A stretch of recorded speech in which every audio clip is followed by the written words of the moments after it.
Hi guys! Welcome back to my YouTube channel. Good morning, good afternoon, good evening sa ating lahat. Saan man tayo sulok ng mundo. Sana'y nasa mabuti tayong kalagayan at ligtas sa anuman masamang kapahamakan. At bago ang lahat, shoutout muna tayo sa founder ng Kalingap, Kuya Val Santos Matubang at Edna Vlogs.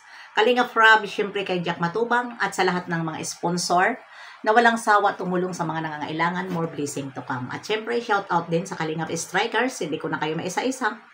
At mga kaibigan ko dito sa mundo ng YouTube, lalong-lalo na si Tita Lydia, Sis Jacqueline, mega love shoutout sa iyo. Hayats Mix Vlog, Cell TV PX, Go Pau, Irene Azojima, at iba pa. Mega love shoutout sa inyong lahat. At ano ngayon ang ating reaction video? Andyan si Arjin at nandyan si Sangkay Loans TV. At pakinggan muna natin si Arjin. Nag-live ng mga anti-kalingap, no? So, antay na din po ba si Ate Midet? Antay-kalingap na din po ba si Ate Midet? Tanong ko, Sangkay Lots TV. Antay na din po ba si Ate Midet? Kasi sabi mo, pumapasok ako sa mga live ng mga antay. So, antay din po pala si Ate Midet. Ayan. Ang sinasagot dito ni Arjin ay si Sangkay Loans TV. At kaya ko nasabi na ito, si Arjin ay defender na ng mga anti-kalingap dahil nga kung saan ang bumabanat ng kalingap ay doon siya nagmi-message. Palibhasa, doon siya nagko-comment. Palibhasa, ito si Arjin ay hawak na ng mga sponsor na kumakalaban sa kalingap. At mamayang live ko, tatalakayin natin kung sino ang nasa likod niya. Abangan nyo lang ang aking live mamaya at yun ang ating topic si Arjin at dito sa mga sponsor na kumakalaban. Na nasa likod ni Arjin. At ayan na nga ay dito sa sinabi niya, antay-kalingap na ba si Ate Midit? Antay-kalingap na ba si Ate Midit? Diyos ko Lord, nasaan na ba ngayon ang utak mo, Arjin? Ha? Matagal na si Midit antay-kalingap. Ha? Hindi ka ba nanood nung time na pinapabanatan ni Midit ang kalingap? Inuutusan niya yung mga reactor noon na kumakalaban kay Kuya Val.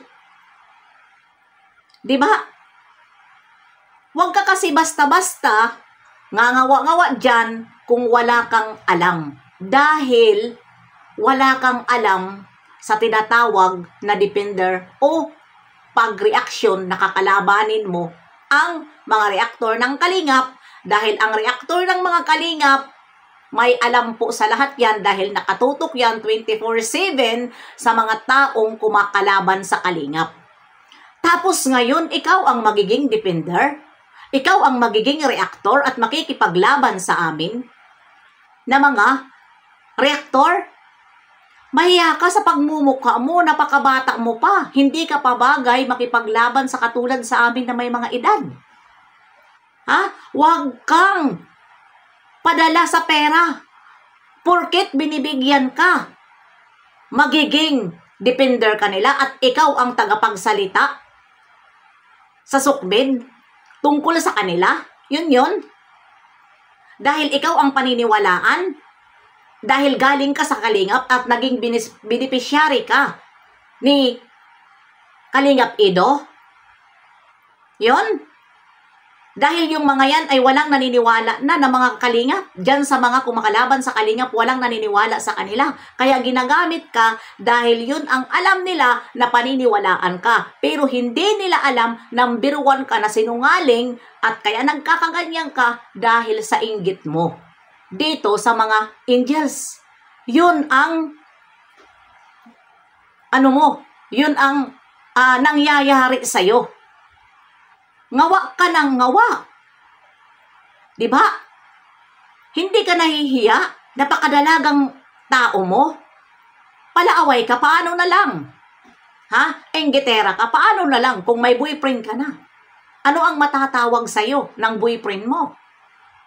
Wala ka pang pamilya. Bata ka pa. Dahil nasa 20 plus ka pa lang. Ano? Hindi naman natin masasabi na bata kasi may isip ka na. At alam mo na at hindi rin sabihin na wala kang pinag-aralan. May pinag-aralan ka, alam mo ang tama at mali. Diba?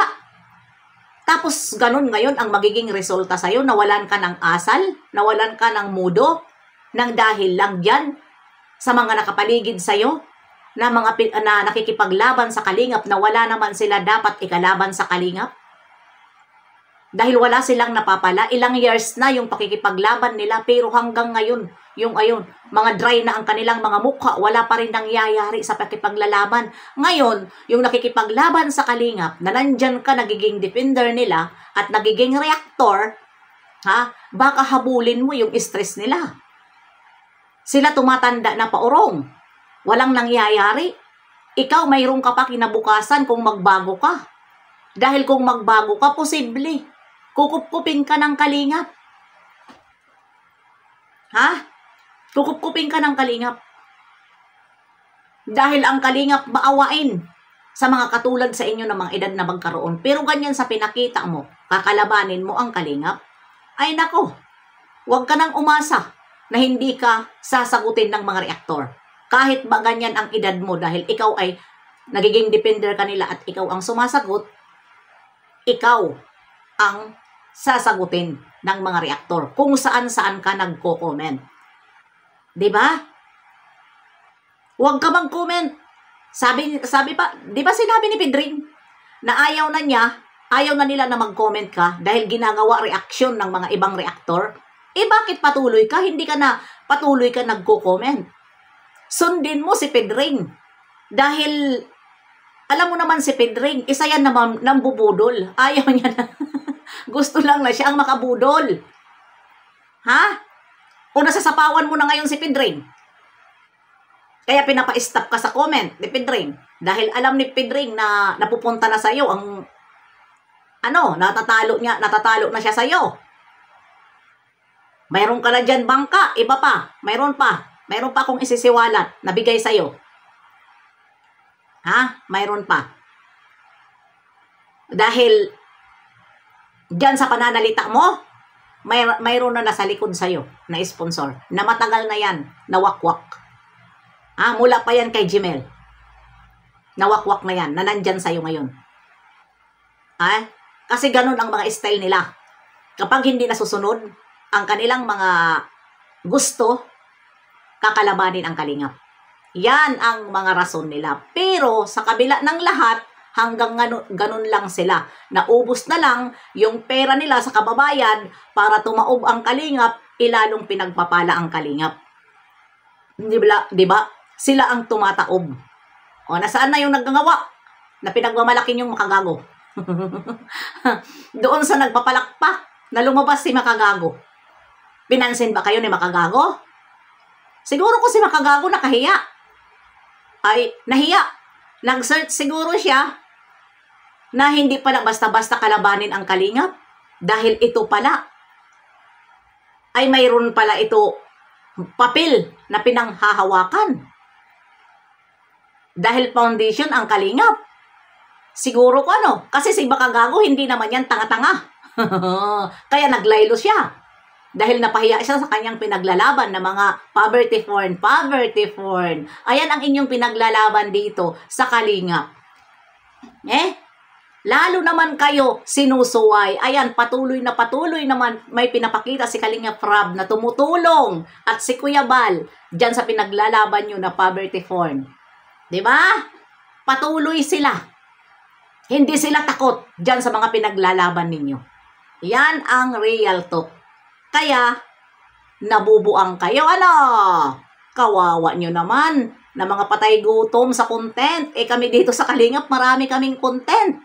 Kahit kami magpa-good vibes lang, pag topic namin mga angels, may views kami. Kayo, kahit hindi kami bumanat, angels lang ang itopic namin, at mga upload ni Kalingap Rab, may views kami. Kayo, ano ang views nyo? Wala. Di ba? Nilalangaw ang mga channel nyo. Tulad din sa mga sinasabi nyo noon na mga nilalangaw ang mga channel. Kami dito, kahit papano, hindi man malaki ang views namin, pinapanood kami. Pinapanood kami, hindi kami nasisiro. Dahil alam nila, pinaglalaban namin ang Kalingap. Di ba? Hindi kami mga anti-Kalingap. Yun lang yun. Kung kami man dito ay magulo, amin ito. Community namin, ang dinadala namin na community Kalingap. Kaya kung magulo kami, huwag na kayong makisawsaw. Dahil amin ito, issue sa Kalingap. Wala na kayo doon. Amin ito. Issue ng Kalingap, amin ito. Walang dapat ikasawsaw dahil hindi kayo Kalingap. Dahil kami, kahit kami nag-aaway-away na mga reaktor o mayroon, Kalingap pa rin kami. Isa lang ang kalaban namin, anti-Kalingap. Di ba? Kaya bye-bye! See you!